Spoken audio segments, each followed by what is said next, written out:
today is the first of two sessions where we will do a deeper dive with Zoom. Next slide. My name is Athena McKay. I am the Executive Director of Flint Innovative Solutions. And today we are doing some, as I mentioned, a deeper dive. So not the basic functionality of Zoom, but how to select a package for your organization, how to create breakout rooms and whiteboards and things of that nature. Next slide. I also have the opportunity to work with my technology coordinator, Miss Alita Prince. I wanted to acknowledge her. All these terrific graphics and just some of the nuances of what makes your organization stand out. The brainchild between for FIS would be Mrs. Prince. Next slide, please. For Innovative Solutions, we kept our mission broad because there's so much need in the community, but we strategically enrich the well-being of the residents of Genesee County. If you could go back 2 slides. Thank you. It's Flint and Genesee County so that we can boost access to community resources.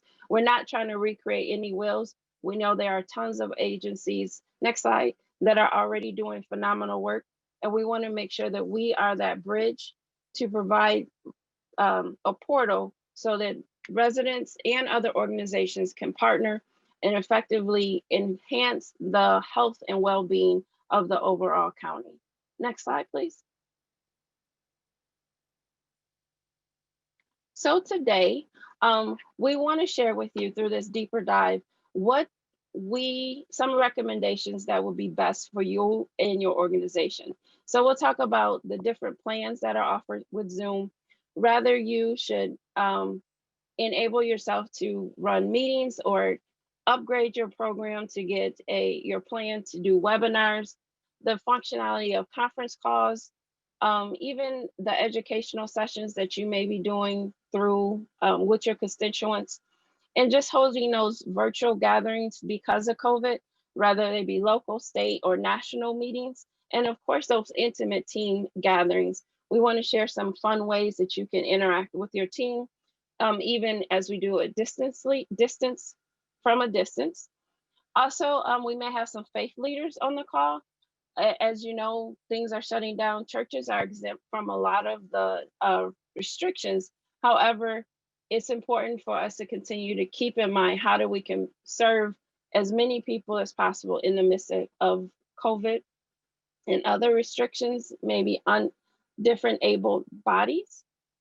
There's a functionality of going live with Zoom through Facebook and YouTube. And then we'll touch a little bit about how you can brand your organization through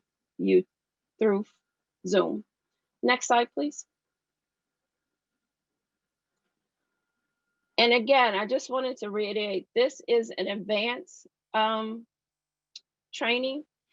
Some of the more basic functionality, we cover those on a Saturday morning from 10 to 12. So feel free, and as I mentioned that, if you have any questions, please add them in the chat box and we'll try to address as many of those as possible. But for some of the basic functionality, we'll cover those on the Saturdays. So if you have team members or even yourself who want to get some of the basic information about Zoom, please feel free and share it with your constituents to get them on board to stay connected virtually. Next slide, please. So depending on your connectivity, you may want to share your screen or stop your video. I just did an interview and because of the frequency, we stopped sharing your screen.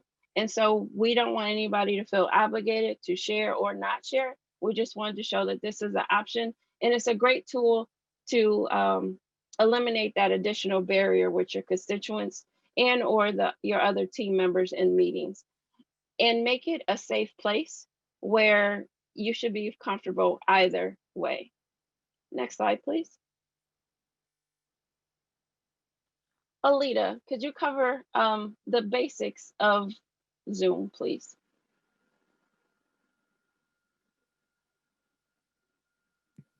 Yes, hello everyone. Zoom is a cloud-based video conferencing service that you can use to virtually meet with others, either by video or audio only, or both. All while conducting live chats, and it's easy for you to record those sessions and view later. It also enables you to virtually interact with coworkers when in-person meetings aren't possible, such as times as now. And it is also hugely successful for social events. People use it for birthday parties, conference calls, meetings, all types of things, you name it. Thank you. So the first slide, and I'm hoping that you guys are in the right meeting and are used to some of those advanced functions. If you could give me a thumbs up and share if you currently do have a subscription, could you give me a thumbs up? So I just know the gauging our audience.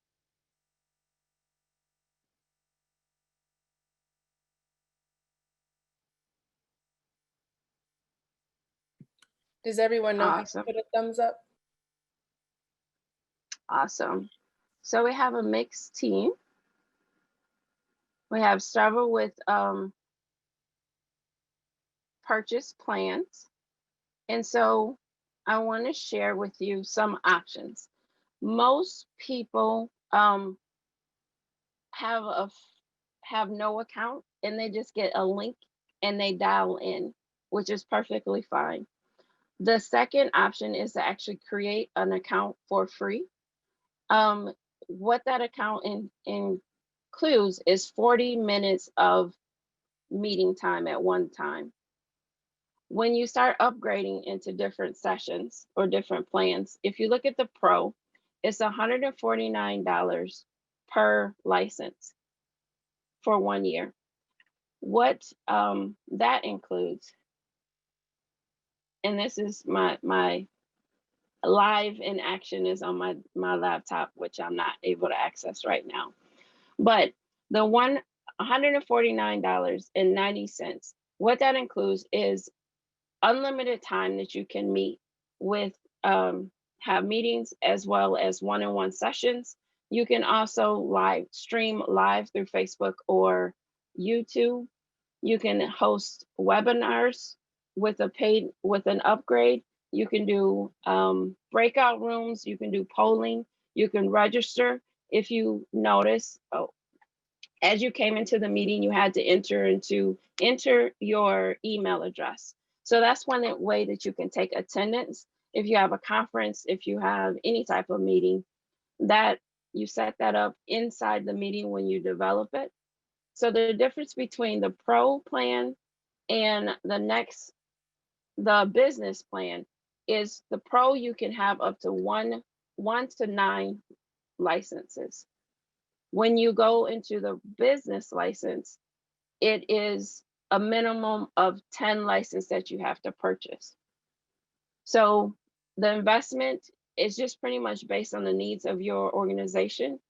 For the business, there's additional branding that you can do through your company. You can also manage your domain through your Zoom account.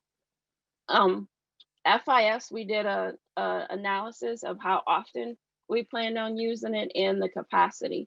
The other major difference is you can host up to 100 participants with a Pro, but if you have a larger gathering for business, it's 300 people that you can host, and then for the enterprise, it goes all the way up to 500. And I'm going to pause here. And if you could unmute yourself if you had a specific question in regards to the plans. So I do. This is Danielle. Good morning, everyone.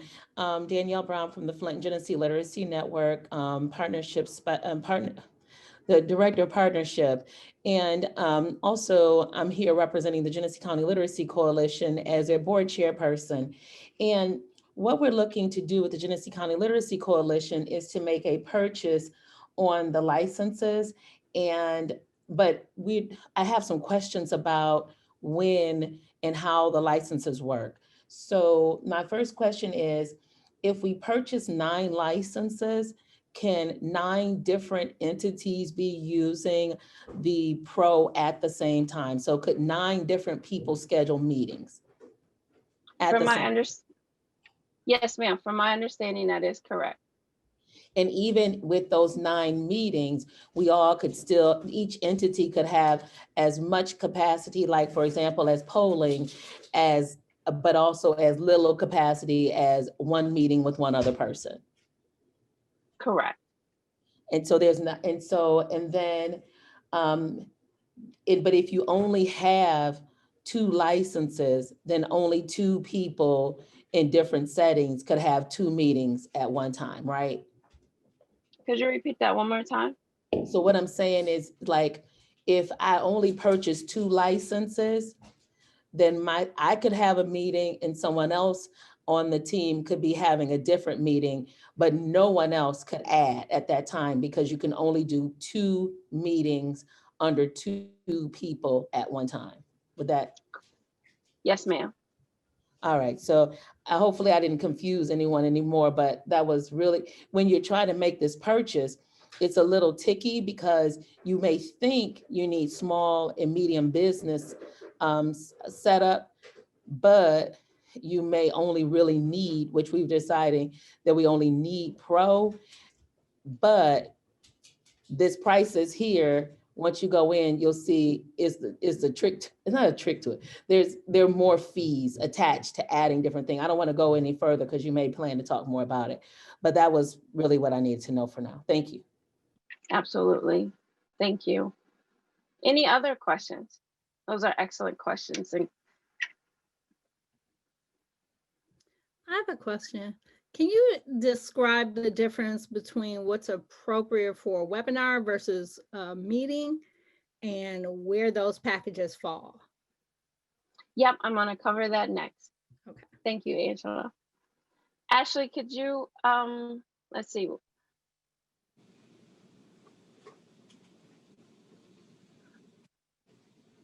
I have not heard, Ashley's question in the chat is, are there discounts for nonprofits? And I am not aware of any. There But that would, There are. So if you work for a nonprofit and you have an account through TechSoup, you can get a discount on Zoom products. thank you. You're welcome. I wonder if I can get a refund.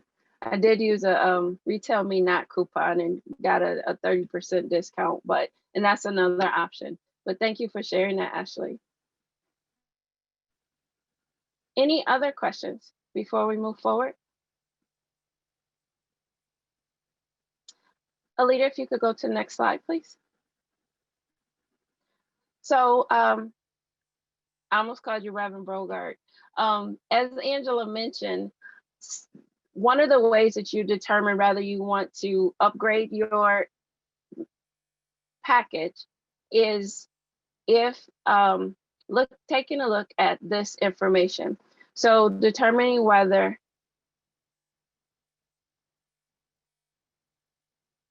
and Alita, if you could manage the chat too. The description of whether you want a meeting versus a webinar. So Zoom is an incredible feature and there's tons of tutorials and supports. So some of the differences between a meeting is the platform. So with a meeting, you can see everyone's face like we're seeing here. But with a webinar, you can select a panel or one particular speaker. So it limits the networking feature or the human element a bit. And also the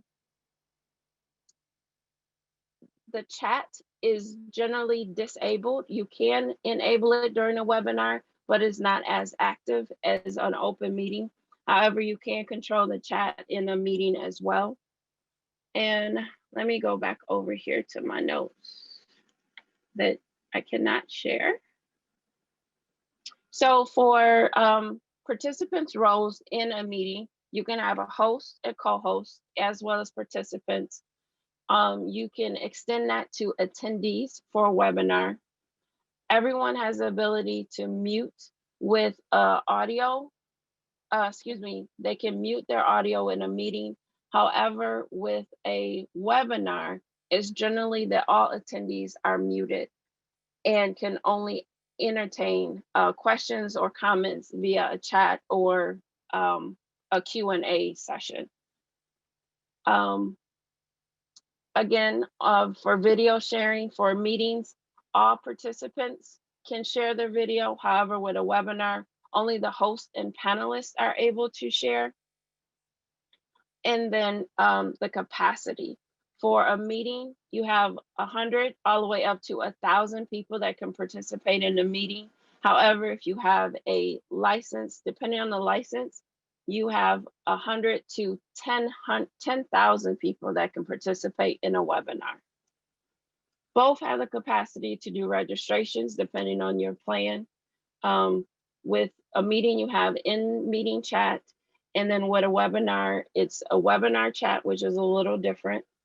You both have the ability to do nonverbals. However, in a webinar, it's only the function of raising your hand to get it attention. Both again have the option to do a whiteboard, polling, and recording are all, as well as a breakout room is available in a meeting, but not in a webinar. And I know that's a lot of information without me actually showing the screen, but it is available in their support documents on Zoom. That was a lot. Is there another follow-up? Angela, did I answer your question that you may have posed? Yes, yes, you did. Thank you. Yes, ma'am. I do have a question. Will you be able to provide this PowerPoint presentation and any other links that you're referencing to the attendees for this meeting? So we might be able to help us out. Okay, thanks. Yes. Any other questions or comments? Can you make the slide a little larger or not?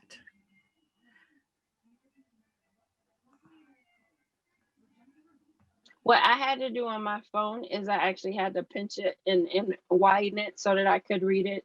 But we'll definitely share the slides out to everyone that's registered.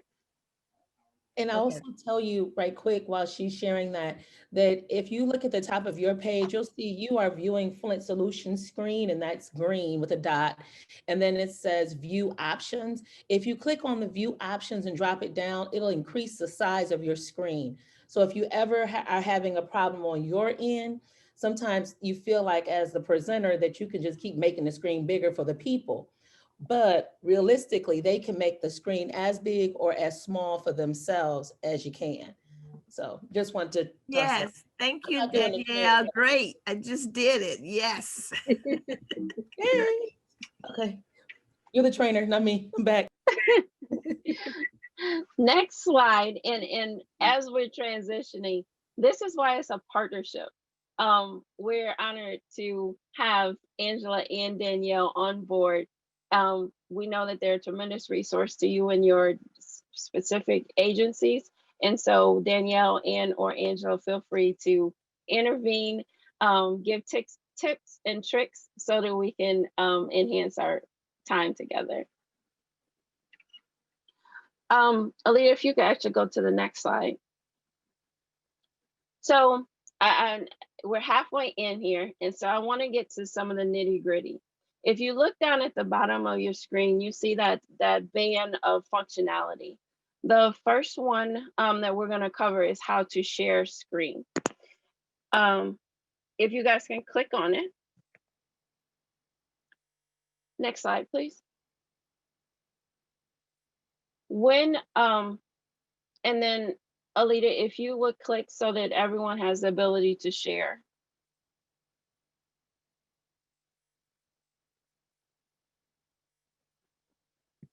I'm not sure if I can do that while I'm sharing. Okay. So my goal is to go through this, not quickly, but to go through this. And then I want to do a live session where we'll actually be writing on a whiteboard. My computer should be done uploading what it's doing. in the next 5 minutes. So hopefully the timer will be perfect.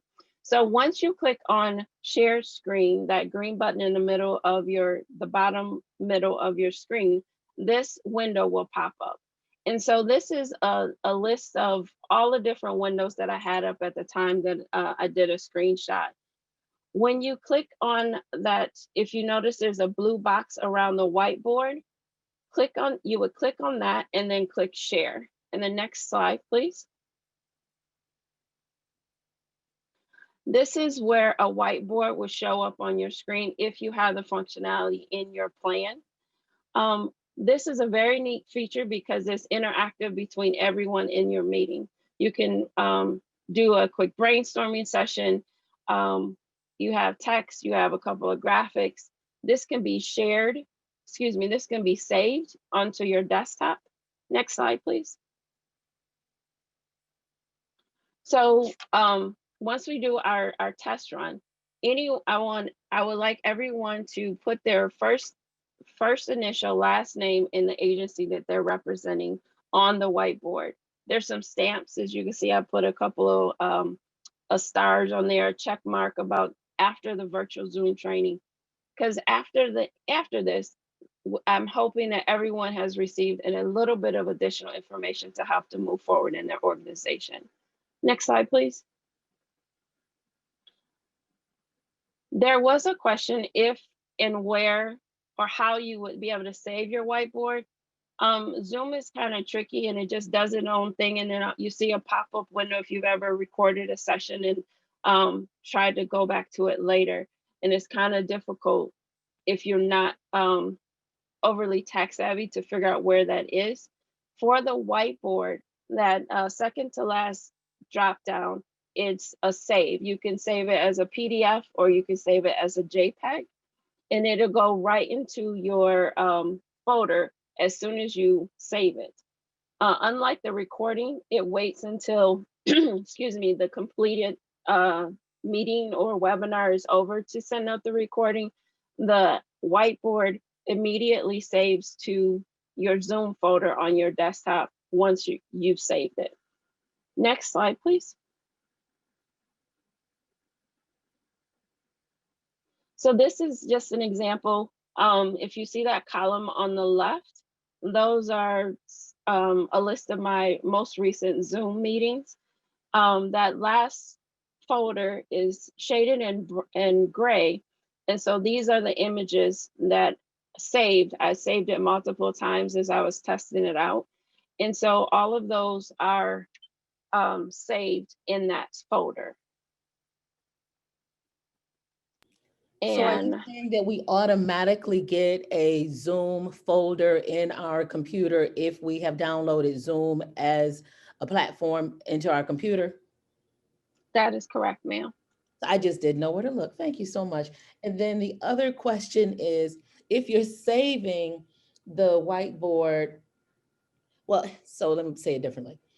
If I'm in a room if I'm in a breakout group and I'm using a whiteboard, does that save to the entire presentation that the facilitator is giving? Or do you have to you understand what I'm asking you? I think I do. So if you're in a breakout room, and let me ask a clarifying question, Danielle. If you're in a breakout room with a whiteboard, you save it as that facilitator of the breakout room.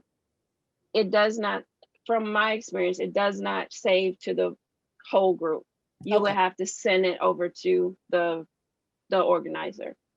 Because so depending on, for example, if I'm facilitating that breakout group, if I take notes on the whiteboard, but we want to look at those notes later because it was all of this working group activity and we want to put notes together and all of that, then I need to tell the facilitator to save the whiteboard and then send it back so that when we're going over the entire project, we can see it.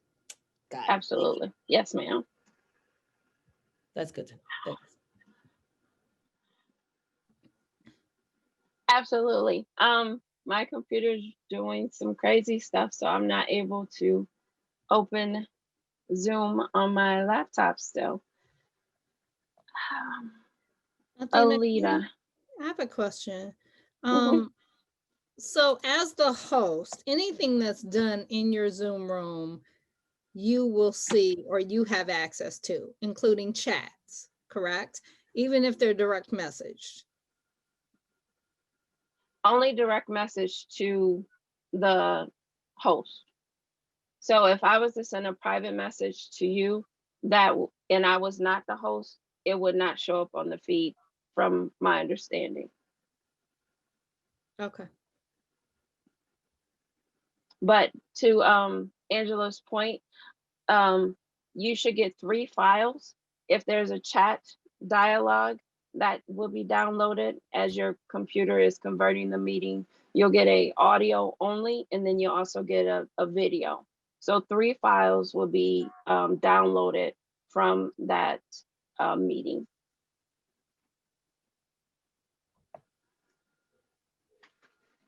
Any other questions about the whiteboard?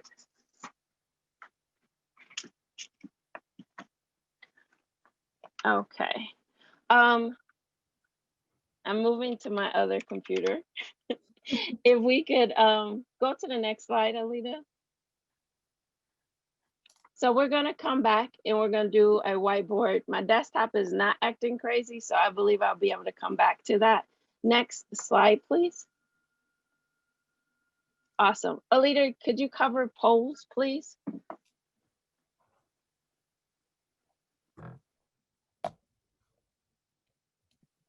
Okay, so at the very bottom, the navigation bar in Zoom, there is a polls button.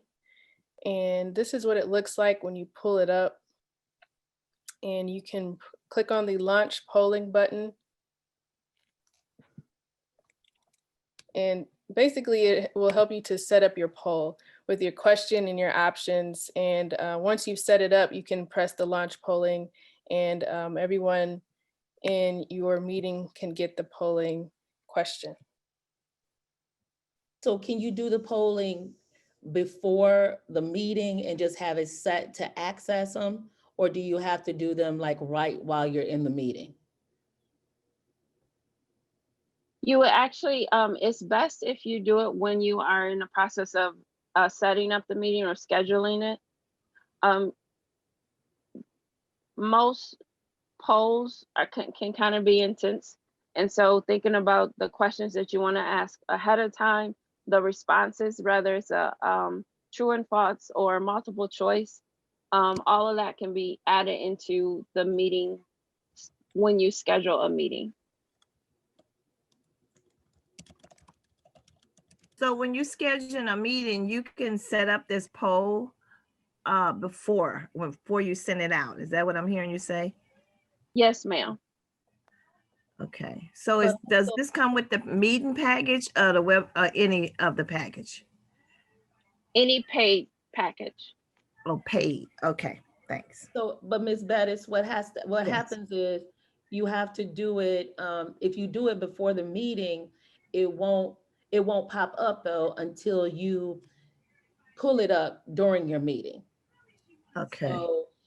So that's the difference. So that's why I was wondering, as she was explaining it, did I have to like have someone else doing it? Because I've always noticed that when people are doing polls, they have someone release the poll. And I'm like, why do you have 2 people? So it may not have been because they needed 2 people. It's just that was someone else's task that was helping, because they must have set it up before the meeting. And then while you're in the meeting at whatever time, then you release the polls as you want to release them. Okay. Thank you. Yes, ma'am.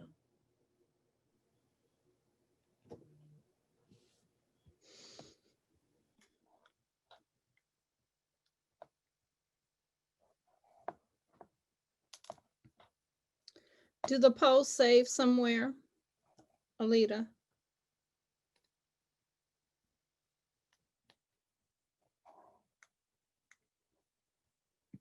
I'm sorry, can you answer that, Athena?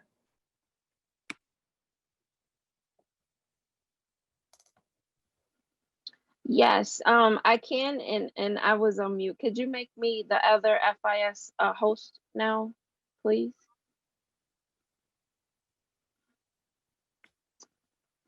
Thank you. Angela, the polls will be housed in the meeting on Zoom. So it's not in the same folder that is on your desktop. It's actually in zoom.us in that account. Got it. Mhm. Okay. Alita, if you could stop sharing and enable, thank you.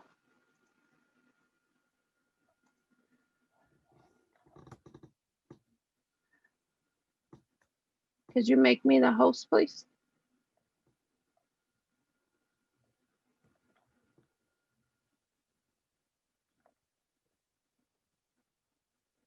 You are the host.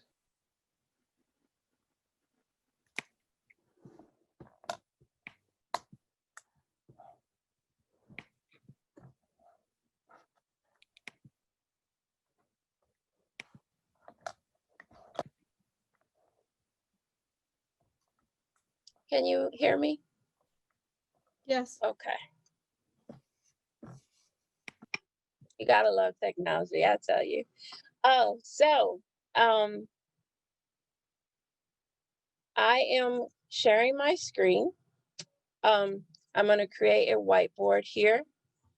Can everyone see that? Okay. So what I would like us all to do, if you should see a bar at the top of your screen.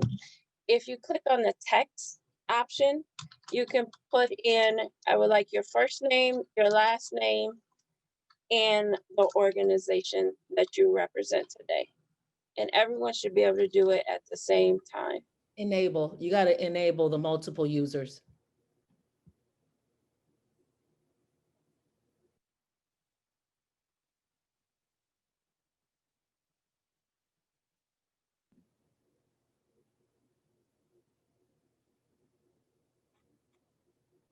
Let's try it again.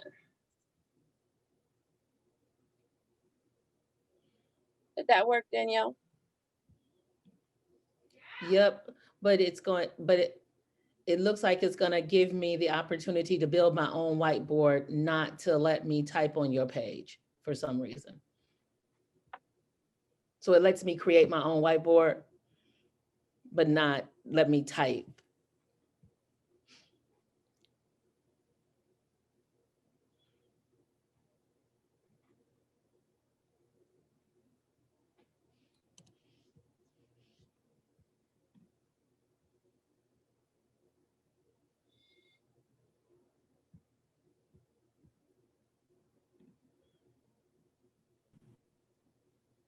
And are you able to see this whiteboard?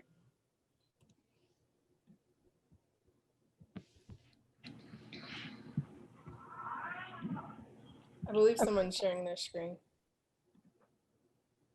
Now it's showing. See it now. And are you able to type on this board? No, I'm not. Hmm. But you can. It's a doable thing. I've done it. I was able to type. I'm the one that started writing hello. Okay, so it may just be me. So y'all go forward. It's okay. It's okay. We can't see it. She might be the only one that can see it. If she wrote hello, I Oh, you can't don't- see it. Oh, you don't see it? No. No, Uh-uh. no. I can't. Yeah, I I was can't able to type on write it. on it. Oh, now. wait a There minute. it I see is. it now. I see it now. Okay. There we go. There was just a delay in the system. So how do we do this again? What At do you the click on? Yep, at the top of, if you scroll all the way up, you'll see a toolbar where you can, there's functionality of text, stamps. Mine says annotate. If you click on view options, it says annotate. I clicked on annotate and I got the whole toolbar. So Okay.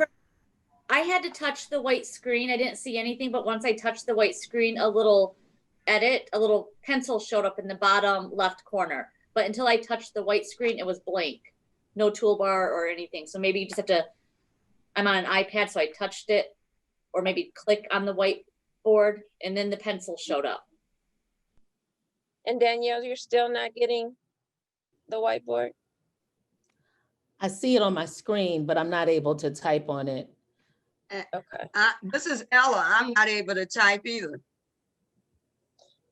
I had to go up and under view options, click annotate. That helped. Yes.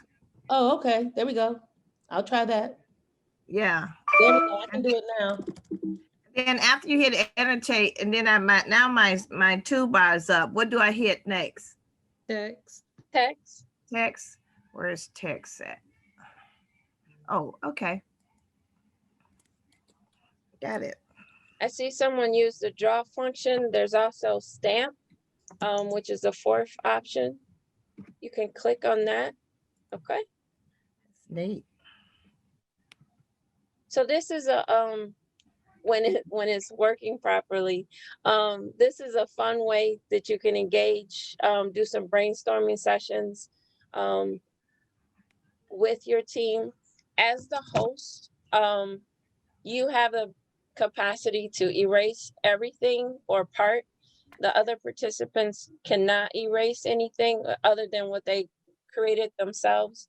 You can change so if you notice everyone is in blue, if you look in format, you can change the color, you can change the line width, you can make it bolded, and also the font size. You know, I think I want to share something too. One of the things that I learned this summer with working with Zoom is that it really does also depend on the software that you're using. So for example, I'm using a MacBook, so I may not have I'm needed to click on annotate, but someone else may just be using a regular desktop or a different kind of computer or whatever, and you can automatically write. And so don't marry some of the ideas about what it takes for you to get where you need to go, because you could use one type of technology piece today, and then you borrow your kid's Chromebook and you can't do what you did on the other. Right. It just really can be different. And one other thing I was going to share is in the summer, when we were doing the tutoring programming, the tutors were able to use this page with students to actually work on activities and have them be responsive during their activities. And so there's lots of different uses for this white page, as long as you know how to get the other person to be able to type in it. Because a lot of people may not know what the word annotate means. And so you have to literally spell out ANNO and take them where they need to go to get it in there.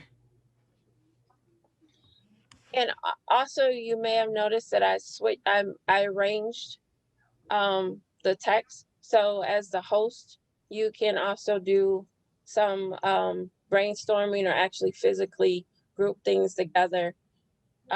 If we're talking about Monday activities, Tuesday activities, or what have you, however you want to categorize it, you can use this tool as a brainstorming session. And then the question that Ms. Danielle has specifically asked is the button at the top next to the X, is you can save this platform.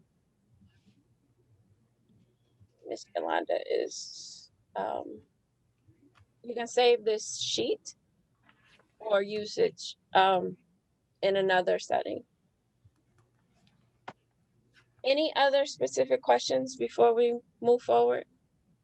The only other issue that I have had with this is that for some reason I can click and start to write in a box, and then it won't let you go back and write in that same box. You have to like click text again. Is there some way to override that, or is that just how this function works? That has been my experience, Danielle. You have to submit the information if you didn't get it all in at once. I mean, I can balance it and things like that, but it'd be nice if we could like stretch the box and make it flowing and that kind of thing. So hopefully that's something they're gonna grow in the development of this tool. Athena, did you mention that the whiteboard only comes with the paid platform? Yes, ma'am. Okay, that's what I thought you said. So I'm gonna save our crafty art here. And Alita, if you could pull the PowerPoint back up.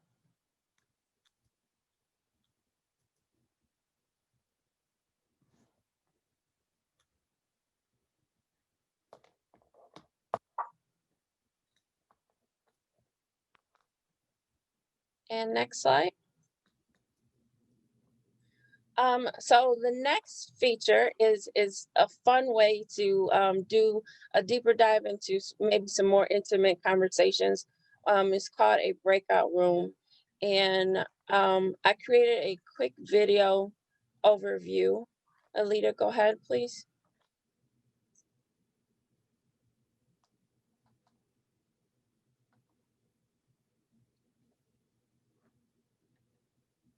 You ready for the video? Yes. I'm not sure if the sound is on.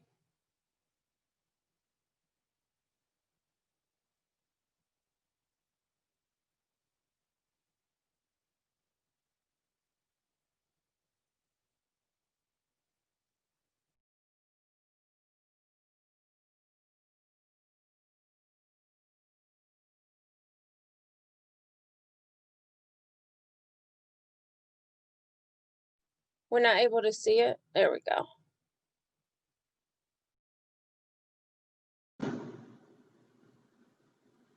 So now we will go a quick overview of the breakout room, how to assign a breakout. So down here, if you have one of the premium plans, you will see the options at the bottom of your screen, which includes the breakout rooms. So you click on breakout rooms, and here you have the option of the number of breakout rooms you can create. Again, it depends on how many participants you have, whether they be students or different themes that you want to discuss. So for this purpose, we only have 3 people in the meeting, so we'll have 3 breakout rooms. You can assign them automatically. The system will do it automatically. You can manually assign them and select which breakout room each person will go into, or you can let the participants choose. So for this purpose, we will assign automatically through the system. So we will create these 3 breakout rooms by clicking create. And as you see, the participant number 7, Flint Solutions, and because I am the host, I'm not assigned to a room, but I could easily assign myself to a room. And generally the host or some other tech support goes through each room to just make sure that everyone is communicating and isn't having any technical difficulties. You can also set up the breakout rooms prior to the meeting. You can do that when you set up the meeting invite. So if you click here, you can rename the room for whatever. So say you having a discussion about fuel distribution, another about water distribution. So you could have different breakout, name each breakout room. For this purpose, and you can also go in and delete, since I'm not able to go into a room as a host specifically because I have to man what I call the reception area, we can delete this room. And so participant 7 and participant Flint Solutions will go into those breakout rooms once we click here at the bottom to open all rooms. If you notice also, you can move everyone into a particular room, or you can exchange them, so you can have an even number in each room for discussion. Then you click on open. Let's go here to options first. So when you click on options, You again have that capability to allow participants to choose the room, return at the main session or the reception area, which I like to call it, at any time, and also automatically move participants from one breakout room to the other. You can count how long the session is. For this purpose is listed as 3 minutes. The test that we're going to do is only going to be 5 minutes. I'm hoping we'll be able to get 5 minutes in today. Breakout session. So you can send this notice out letting people know that once you click, there'll be another button here that says close all rooms. So it'll give participants that last couple of minutes to end their conversations and finish their, well, not really end their conversations, but finish their last sentence before the room completely closes. So this is the options that you can do prior to sending people into the breakout rooms. You click on open breakout rooms, and then as you see this banner at the top, all participants have been asked to join a breakout room. So on the phone, you will see, or on your computer, you'll see a message that says, please join the breakout rooms. Once the participants join the room, they will disappear from this reception area. So participant number 7 has not joined the room yet. Just for time's sake, we're going to actually do this in real time. You can close the room, and you can see at the top again, that banner says 60 seconds for the breakout rooms for them to leave. Again, participants will get a pop-up window on their device, whether it be a phone or their computer, that says that the breakout room is closing, and it's a countdown from that 60 seconds. So right now it's at 40 seconds, or you can cancel and leave now. So we're going to click on leave now. And as you can see, Flint Solutions will now rejoin the main breakout room. That concludes the demonstration on how to set up a breakout room. It's pretty straightforward once you get in. You just need to have that capability within your plan. Thank you, Alita, for sharing that. So are there any specific questions before we go out into a breakout room?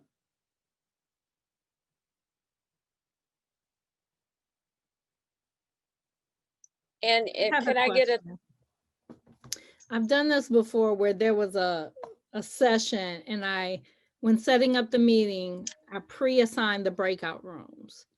But then people logged in, and they may have been logging in on a phone or using a different email.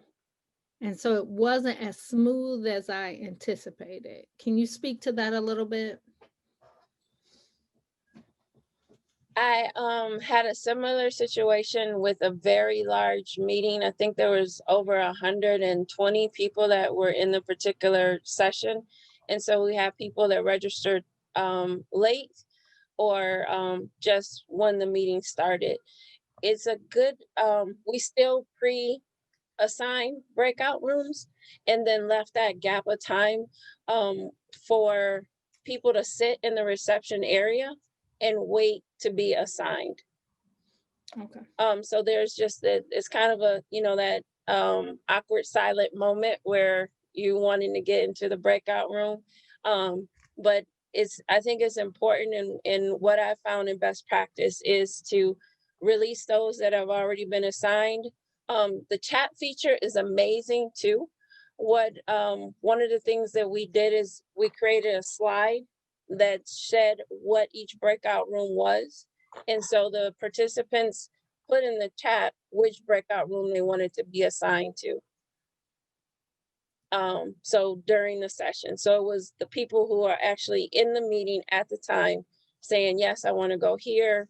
I want to hear whatever particular topic or speaker was in that breakout room. Did that help?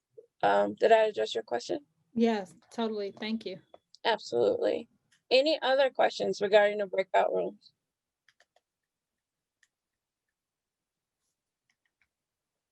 So we have 22 people minus well 21. So I'm gonna do 3 breakout rooms with 7 people. Actually I'm only, 3 breakout rooms with 7 people. I'm gonna let the system automatically assign you. And so this is just a test so that you can see what those pop-up windows will look like when you assign a breakout room for your teams. So I've created 3 sessions. It's broken up to, there's 8 people in room 1 and there's 7 people in room 2. And I'm not gonna rename them. And I'm going to, Danielle, are you thinking we can stay in the breakout rooms for 2 minutes and I can come over and ask questions? Okay. So it's, the standard is 30 minutes, which we'll share it on the video. And just thinking about the different functions that you want to use the breakout room for. So we'll be in there for 2 minutes and then I'll do your options are 10, 15, 30, or 60-minute countdown. So we'll just do a 30-second countdown and let you know that the room is closing. So everyone should see a pop-up on their screen and just click on join the breakout room and you'll leave this area.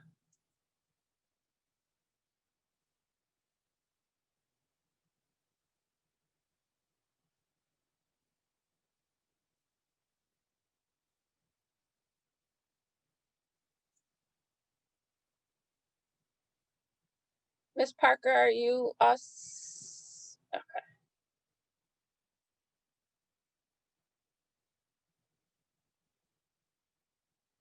Alita, if you could go to room 2 and answer any questions and I'll go in room 1.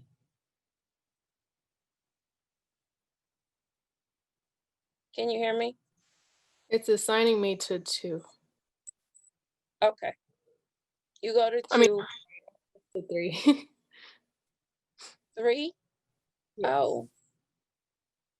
I didn't know. I thought I erased 3. Okay. So go ahead and go to 3 and I'll hop between 1 and 2. Okay.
As we're waiting to come back, Ashley, Sierra, I'm sorry the meeting got crazy and long at the end.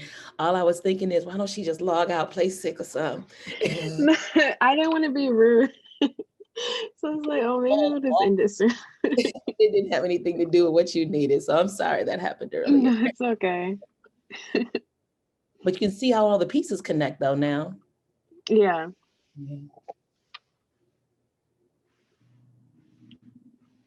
You see my picture up here, this cam, what is that? That keep popping up. Something I hit a long time ago and I don't know why is that there. So Solana, I see it now, but in the breakout room, we saw your picture. So it's only. No, but it at first it wasn't there. And then all of a sudden my picture pop up in a minute, but I don't know where that came from. I don't know. It Did you happened. turn your camera off? Turn my camera off. What you mean? If I turn my camera off, then I won't be able to see my picture, right? Possibly. At the bottom where it says stop video, is Right. there a line through that? No, it's not. That's Now, weird. if I do that, if I put the line through that, then my picture, when I have to go and do something. But anytime I come on again to Zoom, this always pop up for a few minutes. It'll go away, but I don't know where it came from. Get you straightened out, Miss Bettis. You know how we reach out to me, we'll figure it out. Okay, no It problem. definitely has something to do with it probably how it's warming up through the camera and the camera in your computer, or if you're using a side camera, or if you, it's so weird. Okay, thank you. Yeah. Unless got you it, have an answer, Miss Sister Althea, do you have an answer for it now? I can talk to her later about it. You pretty much nailed it, Danielle. It's your equipment is talking to each other, and just based on your speed of your memory of your computer and your equipment, it may be a delay. And they didn't want to blind you with, all of they wanted to see your beautiful profile picture. And so it was like, wait a minute, let's get a buffer. So everyone's not, but Danielle could definitely walk you through. And as you notice, it's always, especially with COVID, it's more interesting when we can see each other's faces, see each other's smiles, see each other's interaction.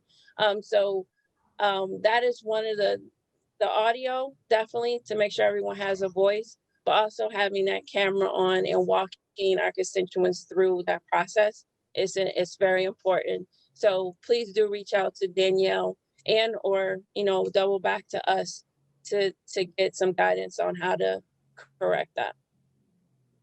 So that was pretty quick. The breakout room, time flies when you're having fun, right? Were there any questions, comments, thoughts about the breakout process? So you can control that, because like we was talking, and so when you're in the middle of a conversation, it just cuts you off, right? Right. Okay, but could we control it? Because you're the host, you could control it. Because the host can control it. Mm-hmm. Okay, thanks. I do have one question. Yes, you can only have the breakout room when you have a subscription, or okay. Correct. Yes, ma'am.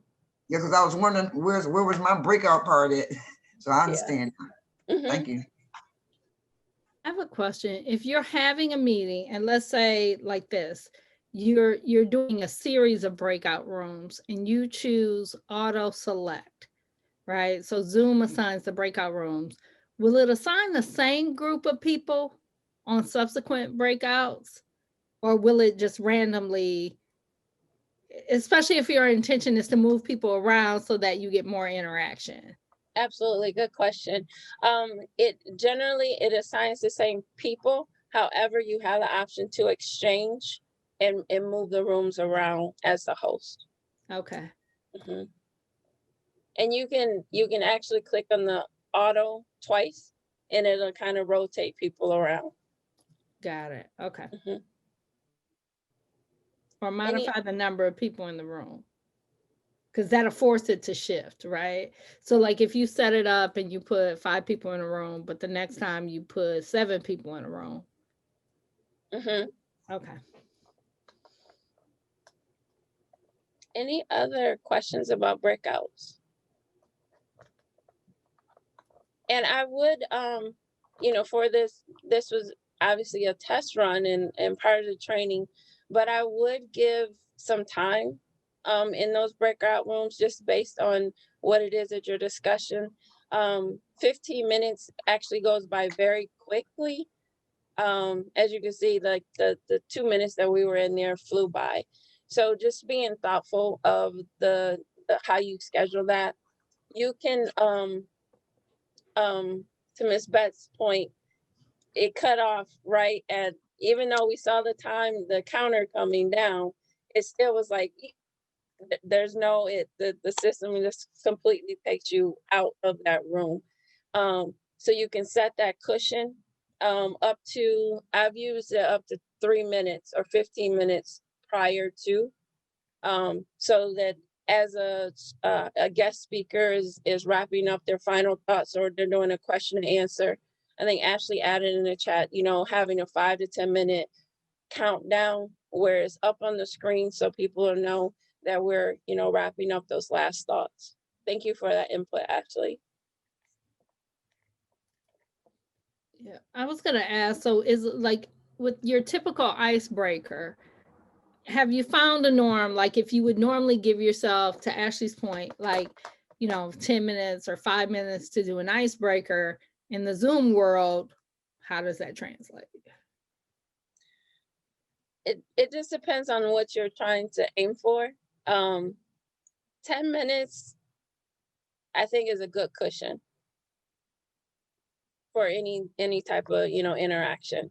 Anything under than 10 minutes is kind of, we're here, okay, I can breathe 2 seconds and then we're out again.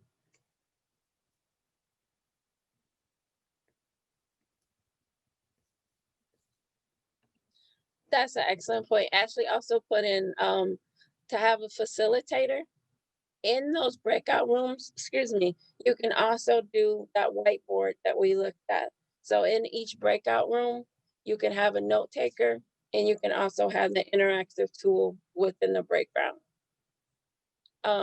As a facilitator, you may have a list of questions that you're asking for everyone in the breakout room, or at least having those icebreaker questions to get the energy in the room.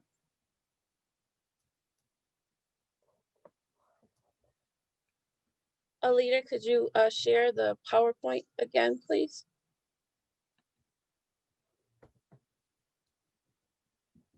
Next slide.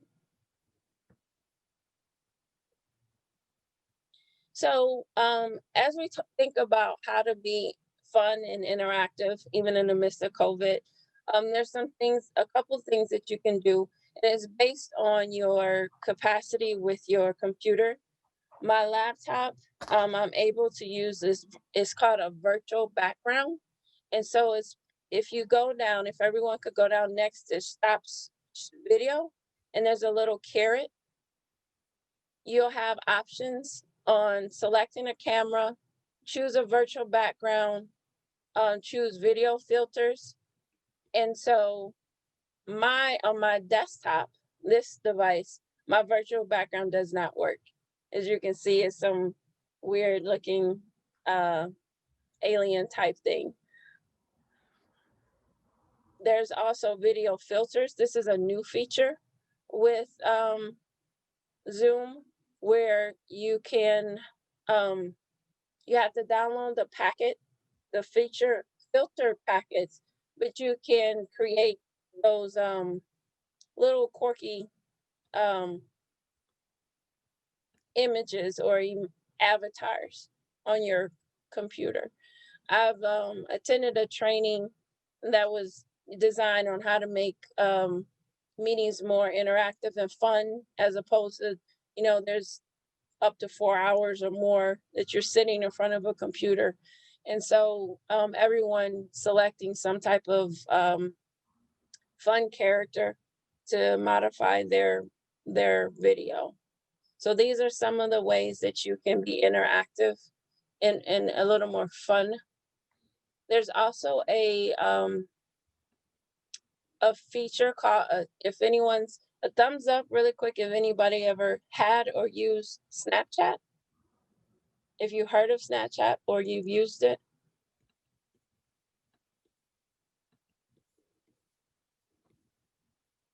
So I have more people who are not familiar with it. It's for young folks.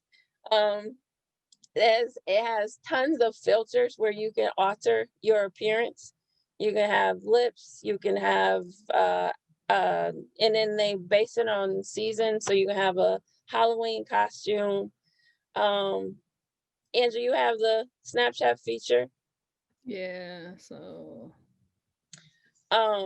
you can change your image. And so if you look at Angela, literally anytime she moves her head, her hat is gonna go with her. So thinking about having a meeting where everybody is there's like unicorns or some type of, put sunglasses on, a mustache. So just some ways that you can mix it up. And so that there's even a mask, a face mask that you can put on some ways to be creative, fun as we're going through our meetings and our sessions. Next slide, please. There's also reactions. And so different computer systems have different reactions. Alita mentioned this earlier. Alita, did you want to walk them through where they could find the reactions on their screen?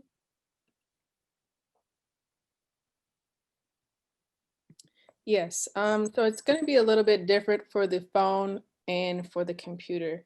For the phone, if you go to the bottom navigation bar, there should be 3 dots and there should be a reaction option.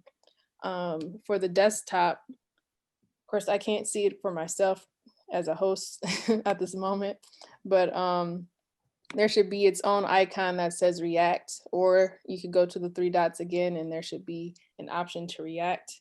And then as you see on the screen, there should be different options that you can choose. So when she mentions to raise your hand or anything like that, raising your hand is a little bit different, but that is also in some of the options that you might see. If not, it should be under the participants list, and you click over to your name and then you can say raise your hand. But yes, that's how you react. So if you learn any new information, could you give us a thumbs up or some type of reaction to the training thus far? Awesome. And also in your Zoom settings, you can change, if you wanted to have a different skin tone, you can change the color of your skin tone for your reactions. Okay, that's what was gonna be my question. Now, how do you do that? So Again? you would go to the Zoom app itself and go to the settings. To setting. Alita, where you clicked on virtual background, Yes. if you click there, your profile will come up. Okay.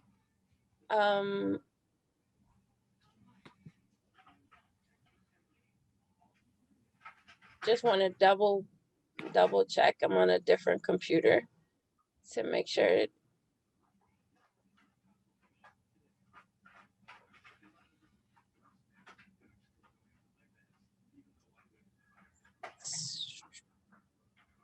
In general, to edit your profile, you should not be in the meeting. Some functions you can do, some you cannot. If you go all the way at the top to general, there'll be a list of different functions. And then you can see the different skin tones, yellow, all the way to a darker complexion. And then once you select it, you just close out that top arrow on the right, and then you can always test it out. So now my thumb looks like I did in the summer. I don't look like that now, but that's where I was this summer. There we go. Thank you so much. Absolutely. Excellent. Next slide, Alita. We wanted to leave a lot of room for individual questions. Danielle, did you have any additional thoughts or questions that you wanted us to address? No, not at this time. I just really, I knew that there were some needs for people to understand how to use the tool differently and more. And information about the purchasing has been helpful for me.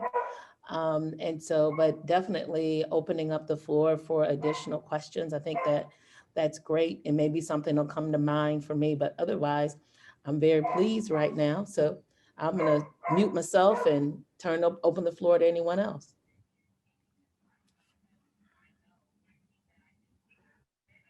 Thank you, Danielle. Ashley shared some tips too. Are there any tips that any other tips that anyone would like to share? Or functions that you found useful in your meetings? Can you speak a little bit to other platforms that you found that worked well with Zoom? So like I've seen and used Slido. I've seen some people use Poll Everywhere. Just to break, you mentioned like keeping it fun, trying to break up the monotony of these meetings when you're, you know, hour after hour on screen. What have you seen that kind of brings a different level of energy or enthusiasm into a space? Videos are always great. One thing when if you go again to that share screen at the bottom, one of the key things that you want to look at is that first at the bottom left where it says share computer sound. So you could have a YouTube in queue to play, but if you don't click that share computer sound, the video will start playing, but no one will be able to hear it. So videos are always a great way to break up that regular meeting tone. Just depending on what type of meeting it is or type of event of what type of video you will want to share. Also, it's great if you use it for, you know, family meetings, doing a slideshow with pictures, just all kinds of different ways to use this tool to share content with others. Along, oops, didn't mean to do that. Next to the share screen also, there's that little green caret. It has one participant can share at a time or multiple participants can share simultaneously. This is critical if you have multiple people presenting or sharing their information. So just based on the type of meeting it is, it's generally safest just to have one participant to share and you being the host or that particular presenter. If you have something that's open to the public, like an open forum, and maybe people that are either overly tech savvy and maybe trying to cause havoc, or someone who is not as tech savvy and may accidentally share their screen, you'll want to safeguard yourself from that and only have one participant be able to share. I had one additional slide for security, which pretty much talked about that as well. If everyone could click on that shield, the security shield to your next to participants. Does everyone have that? No? Alita, do you have that slide maybe somewhere handy? And while she's looking for that, someone this morning I was in a meeting with said that there's a way that you can, if you're using your Outlook, that you can possibly automatically be able to click to schedule your Zoom meeting where you don't have to go into Zoom and then schedule it and then send it back, copy and paste. If we have enough time, is that something that maybe you can tell us a little bit about as well? Yes. Once we do this though, I want to see the security thing.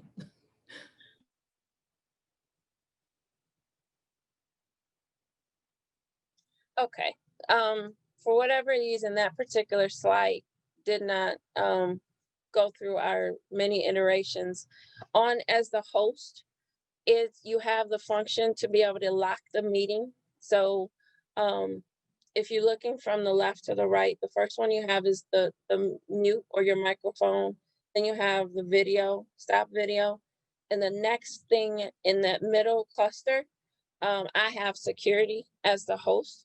And what that has, the first one, it says lock meeting, which at any given point you can prevent people from coming into your meeting.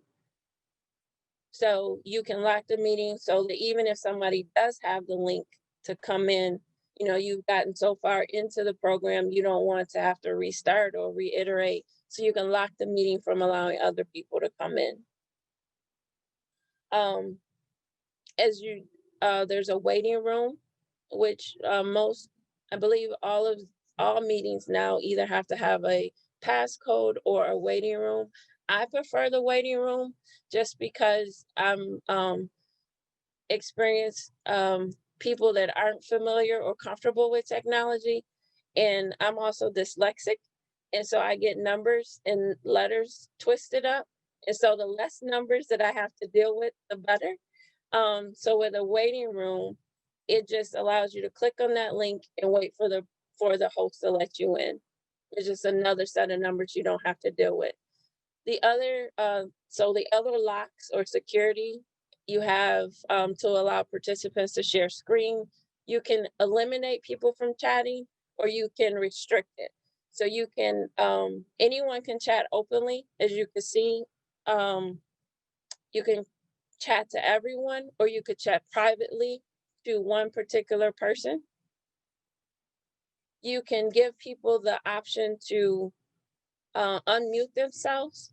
So we didn't set this up so that when you come into a meeting, you can set it up so as soon as you come in, everyone's muted. And that just reduces the sound and the noise in the background. Everyone can also rename themselves. So if you click on your, the 3 buttons, hover over your screen, and these are some of the things that we cover in the basic class. But if you hover over your screen, you'll have 3 dots all the way to the top right, and you can rename yourself. So a lot of participants that are kind of new to Zoom may just have like their phone name on there, or if you have multiple students or people in the household, you may have your son's name or your mother's name or whoever. So you can quickly rename yourself.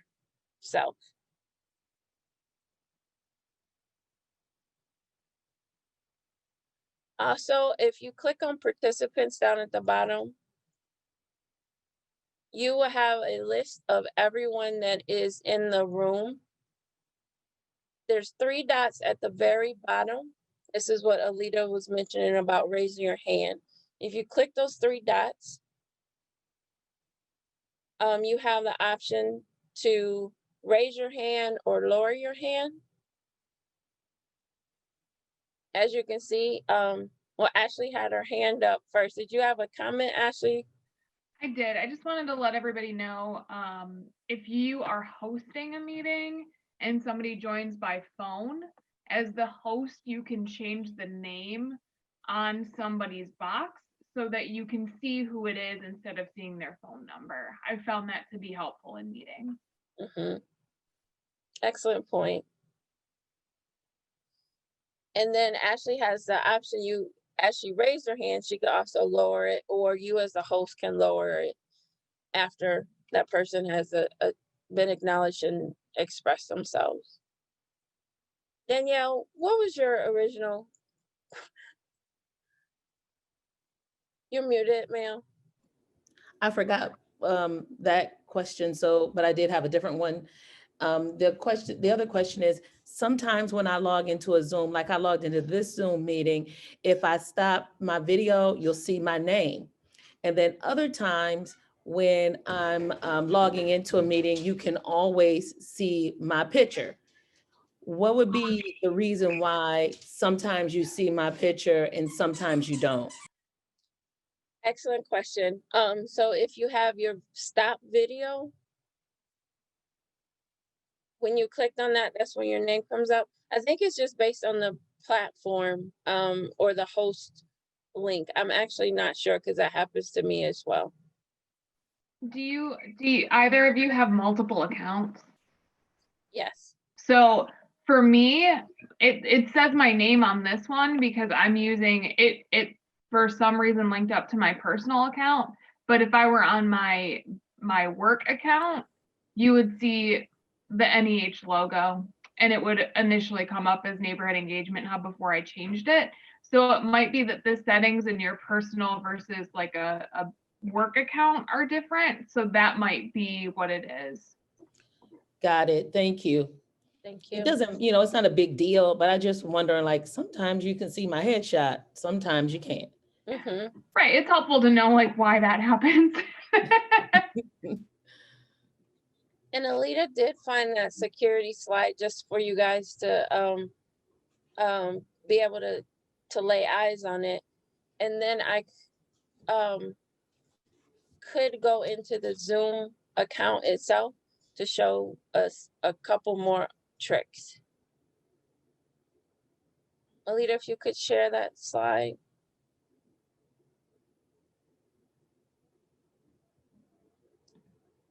Thank you. So at the bottom of your screen, right next to share screen and participants, you have this, I'm moving the mouse as if you could see it. You have this shield where security. So I mentioned earlier, the lock screen, lock meeting would eliminate others from coming into your meeting. You can enable the waiting room or disable it. Allow people to share their screen, to chat freely, or rename themselves. So that is a security feature that you have as a host. You know what, I know what it is now, I get it, because if you're facilitating the meeting, then you get extra options. Like where Right. yours is saying manage participants, ours just says participants. Right. Where yours is saying security, we don't, because I've seen the security shield, but I haven't, but I didn't see it today because I'm not I'm not driving. I'm just on television today. I'm not really leading and guiding anything. I'm a member. Absolutely. And two, it was driving me crazy yesterday when we were working together as a team. Breakout rooms and the whiteboard were not coming up. And I'm like, I pay for that. I pay for that service. I need to see it. So that was one of the features that you have to select, toggle on to actually get it to come through. That's good to know. Mm-hmm. Alita, you have one more slide. Did you want to share your? Yes, this is just another option. When you set up the meeting in Zoom, you know, when you set the time and all that information, you also have the options to set your security settings through that way, where you can put a password and have any other things that you want specific types of users to have. And this is just kind of an example. It might look a little different for any type of meeting, but just some of the questions and options that you can have for your meetings for security purposes. And then also people can join the meeting before the host, or you can enable the waiting room where the host has to come in first and then they let people in. So it's up to you if you have some documents that you want to set up first before people start coming in, or however you want your meeting to flow, to kind of have that in mind when you're setting up how you want things to be executed, how the security will be. Thank you. And if you could stop sharing, I'm going to share a bit. Angela, did you have a question or comment? I saw you come off mute. No, sorry. By accident. No problem. Any other questions or thoughts? Well, I don't have a question about what you just shared, but I did want to, and then you can kind of take the lead from here. Those of you that are participating today, one of the things that Athena and I talked about was being able to possibly host another session like this. Another session like this, you may know other people or other folks who could really benefit from this next level. And so we're thinking about something later in the next couple weeks in December, but I just kind of wanted to put it out here. Would this be something that you'd be interested in sharing with other folks to see if they would like to come and participate? Because we don't want to schedule something and people not show up. But also there's still this great benefit in knowing, okay, so I've gotten this much. we may want to circle back again to Athena and her team about other things. But what I'm talking about right now solely is replicating this session with other people that you may know. And do you think that there would be a benefit and that you could get other people to come and participate? I see a thumbs up. Okay. And Ashley's saying, she'd like to have a presentation for the residents during the Neighborhood Changing Flint series in late February. That's good to hear. Thank you, Ashley.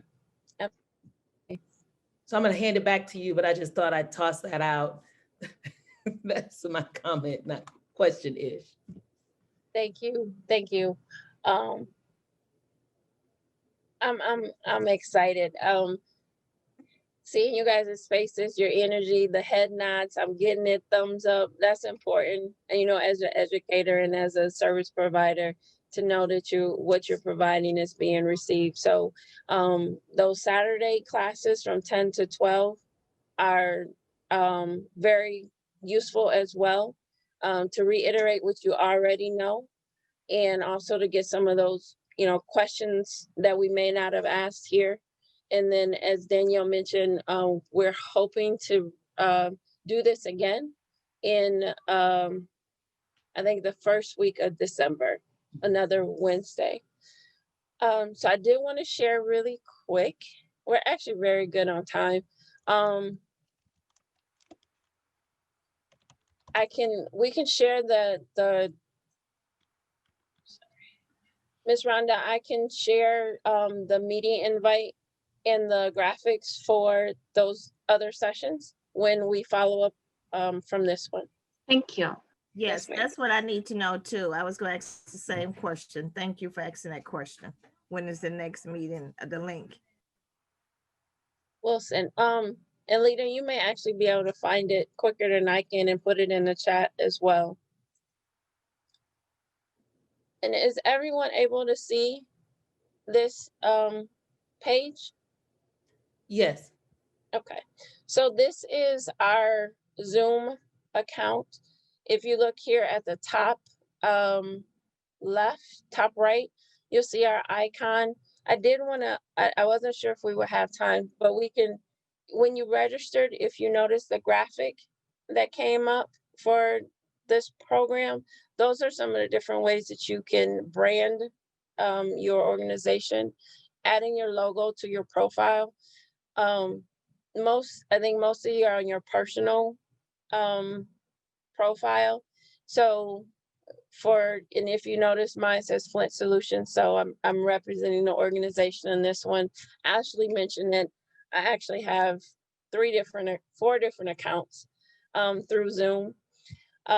So just personalizing your profile picture and or your organization logo in your profile. If you look over on your left, you have your profile information that you set up, and most of this is set up when you actually purchase a plan and or set up your free account. Some features will or will not be available, just depending on the plan. Actually, I'm going to start at the top. I had all of this on my laptop. Since I have a screen now, I can share it with you. So pricing and plans. Again, it gives you a very good breakdown for you to ask those specific questions to do a full analysis of your needs of the organization.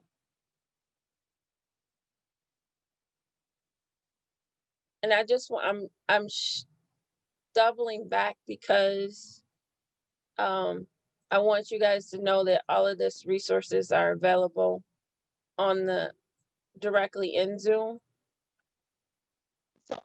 Is this a good screen? It's acting a little weird for me. Can everyone see everything?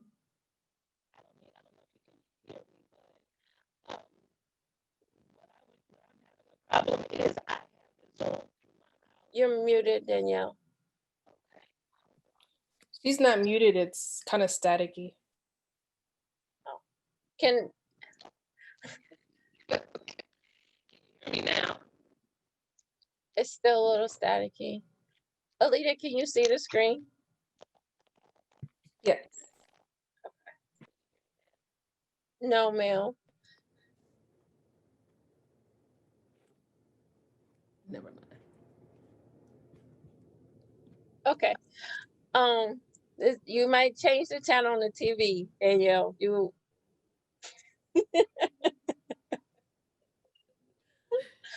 So this is just a comparison table. The basic is the free account. You have up to 100 people that you can engage. The pro is the same. The business goes up to 300, and enterprises is 500 to 10,000 people that you can engage with. Monthly, for pro, the cost is $149 per month, which is, you can bill that either monthly or annually.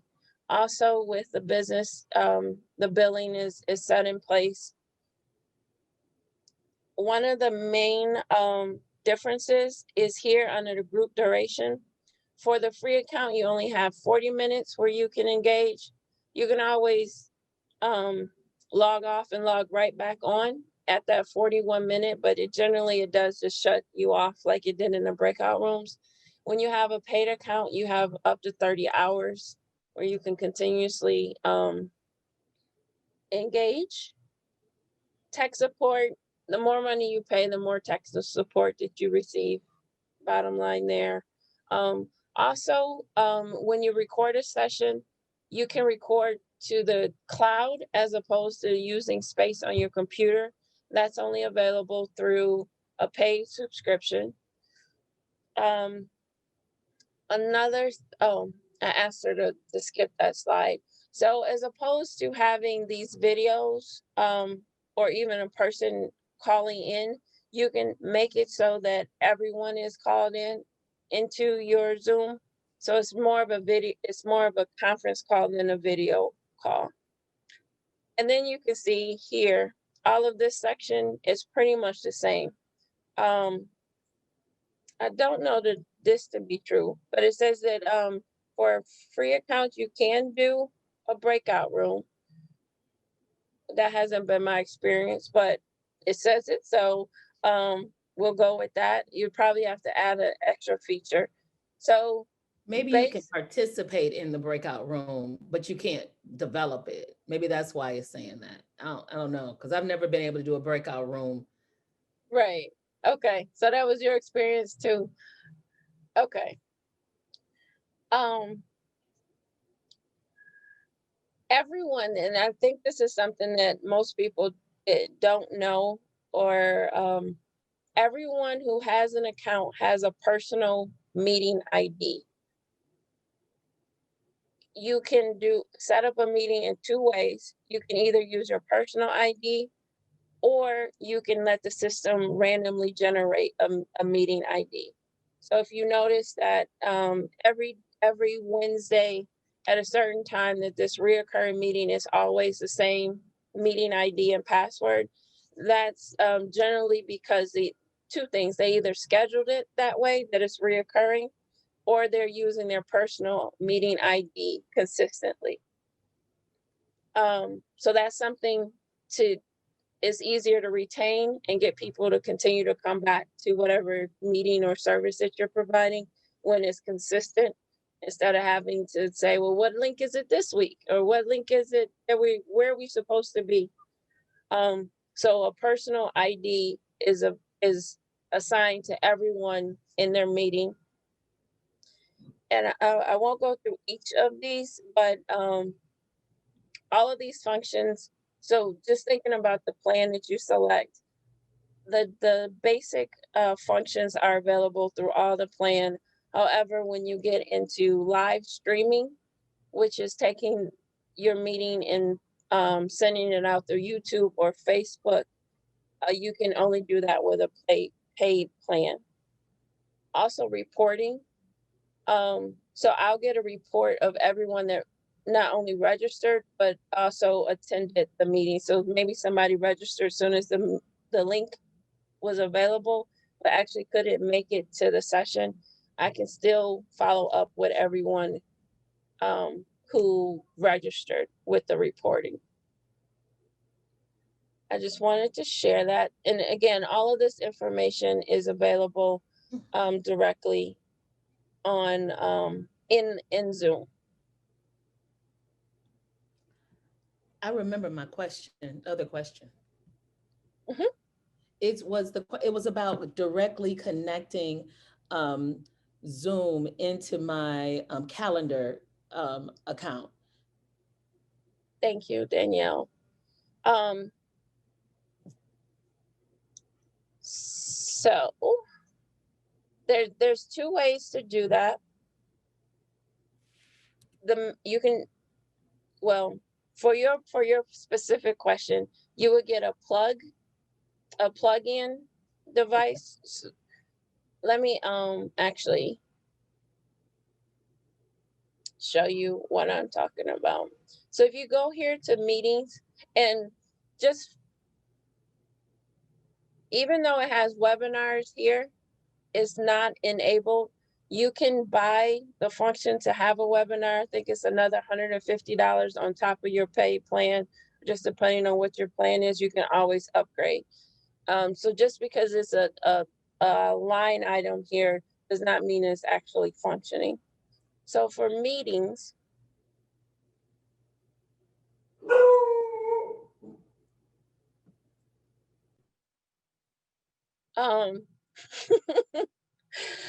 you can see that we scheduled out the Saturday meeting, so it's reoccurring. You can see that it's the same meeting ID for each Saturday.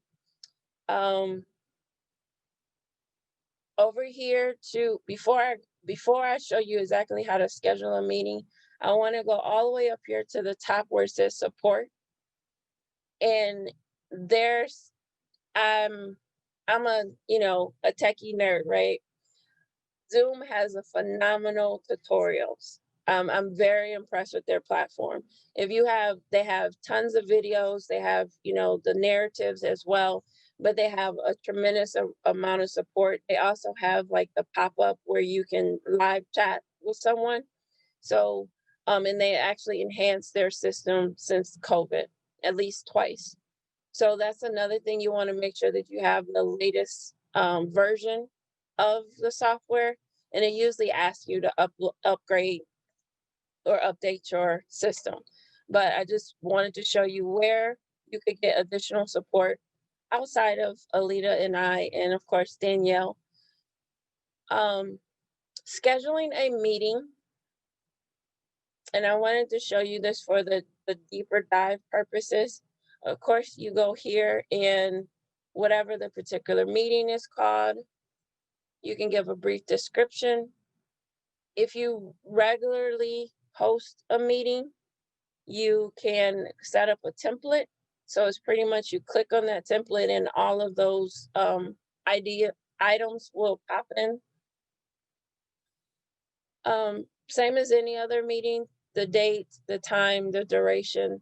So you can schedule a meeting, say for next Friday, the 27th at 2 p.m.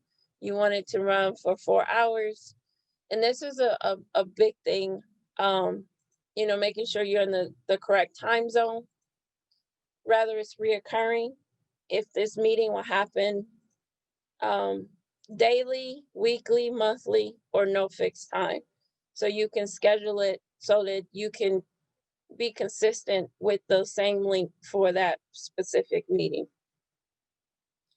So if it's daily or if it's weekly, you can do every 2 weeks, every 4 weeks. So maybe it's a quarterly meeting with your board or something. It's not something that you can specifically set up how often the meeting occurs. It could be the first Saturday. It's really comprehensive to allow you to schedule your meetings out. You can it's pretty much the same as a Google Calendar feature. This is the critical thing, the registration. This is where you're able to capture, it's a requirement for people to register to come into your meeting. That's one way that you can take attendance, as well as allowing people to drop their names in the chat, which would be recorded and saved when you stop the meeting. You'll have a file that has the chat in it as well. But the registration, if you make that a requirement, even if it's a recurring meeting, I think this is a little small. Is that easier to see? Okay. I was starting to get close to the screen myself. So attendees can register once for all of the meetings, so that automatically they don't have to do it every time. You can ask them to register for each meeting. So these are just some different options, and it's just based on how accurate you want it to be. I know I have registered for a meeting and not actually attended because of whatever reason. And so if you make it so that they have to register each time, you'll have an accurate attendance of your meeting. Any questions so far?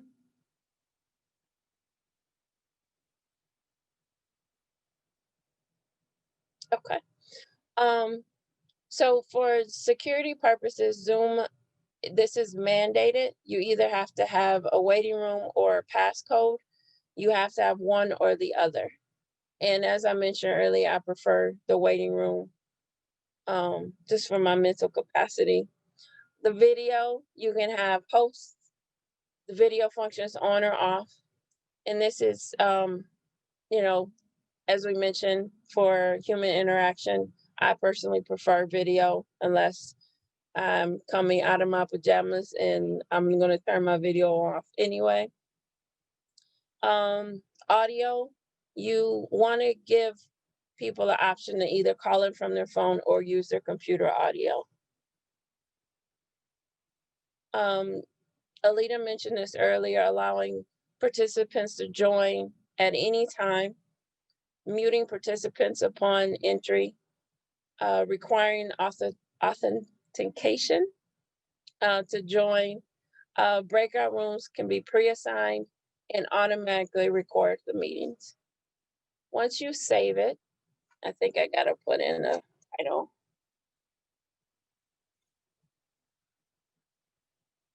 I'm still getting to your question, Danielle.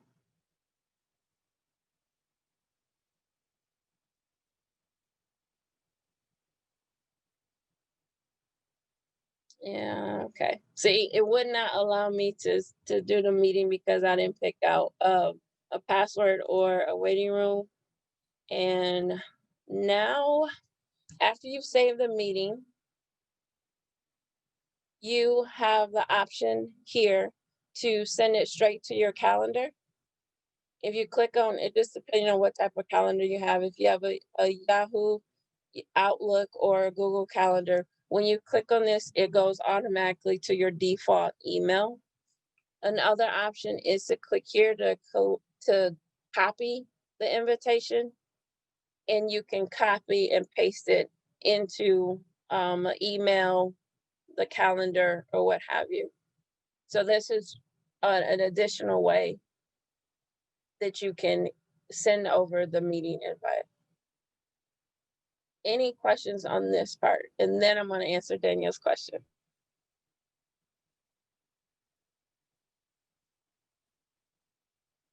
Okay. I think I was stalling Danielle so I can find the actual link, but it's called a plug-in. If you can still see my screen, at the very top of my screen, I have an Adobe plugin here where it automatically reads my PDFs. I have a Grammarly plugin. And so when you download the Zoom plugin, it automatically connects to your Google or your email account. So it'll ask you, how do you want it for location? It'll ask, where do you want this meeting to take place? And if you have a plugin, I have it on my laptop, but not on this desktop. When you click on location, you can click a Zoom and it'll automatically generate the link and it'll pop up into the location area.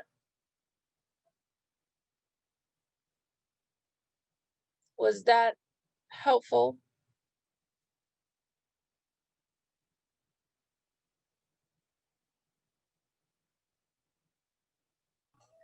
Excuse me. Yes, Uh, ma'am. do we need some type of plug-in? Like if I wanted to do a Zoom, but I wanted to put it on like my Facebook, or put it on my Facebook or any other media. And I can like be on here, but it'd be going out to Facebook and different other medias. I think, let me reiterate and ask a clarifying question. So you're hosting a Zoom and then you want to stream it live? Yes. At the bottom of the screen, generally next to reactions, there'll be those three dots, or they'll just say stream. It's not showing up. But it's just another option down there. Where you'll click on it, and then for Facebook, for instance, it'll bring up a whole nother window. It'll take you to Facebook, bring up a window, and you can tell it where you want it to stream to. Okay. Thank you. Excellent question. Yes, ma'am. So I learned today that, so I have one version of Zoom and my team has a different version. And I thought if you made someone else a co-host, right, then they would then see the options you see on the bottom of your screen. So, right. So I can do polling and I can do breakout rooms. And I thought, well, if I make my teammate a co-host, then they would be able to do the room assignments. But they can't, because on their screen, they still cannot see the poll or the breakout functions. So I'm just sharing that because you need however many licenses as a number of people that you want to steer the ship, so to speak. Got it. Excellent point. One way that we maneuver around only having one license is, as if you notice, Alita is logged into the same account as I am. And so we have the opportunity to make one or the other host. And so that's if you go back to participants, and you won't, this is where it'll be. You can't see it because I'm the host, but I can transfer host to anyone in the meeting. And so you can also have multiple co-hosts, which the co-host can work, to Angela's point, they can work on muting people, unmuting people. If there's multiple speakers, they can also work on the functions as far as who has the capacity to share screen or not. But for breakout rooms, from my experience, only the host can assign the breakout rooms. But again, you can make somebody else a host and then reclaim host privileges later. And they stay. The assignments will stay. Well, I'm good. I know it was a lot. I know you guys will do phenomenal. And if you ever need any assistance, Alita and I are here as a support system. This is what we do. We provide technical assistance. We also have smartphone training where we walk residents through how to use that $100, $700, $1,200 device that they can only text with. And so we share different functionality with them.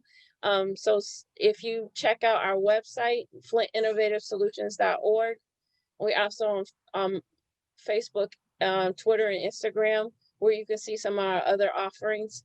So please don't hesitate to reach out, send us a DM, and we'll try to address your concerns as soon as possible. And Miss Danielle, thank you for that plug. If you are interested in another deeper dive, just to reiterate what you've learned and then bring somebody back, Alita shared that link for the December meeting in the chat room, in the chat. And also on the screen, December 9th. We'll be back here going over this information, hopefully to another audience, and you again, if you wanted to bring back some tips and tricks that you learned along the way.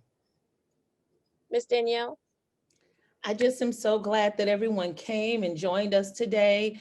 I was saying, I was sharing in private space with Melinda Anderson. I'm so glad it's not me facilitating, because this is not the easiest way to train people on how to use technology that they're using in their computer right now.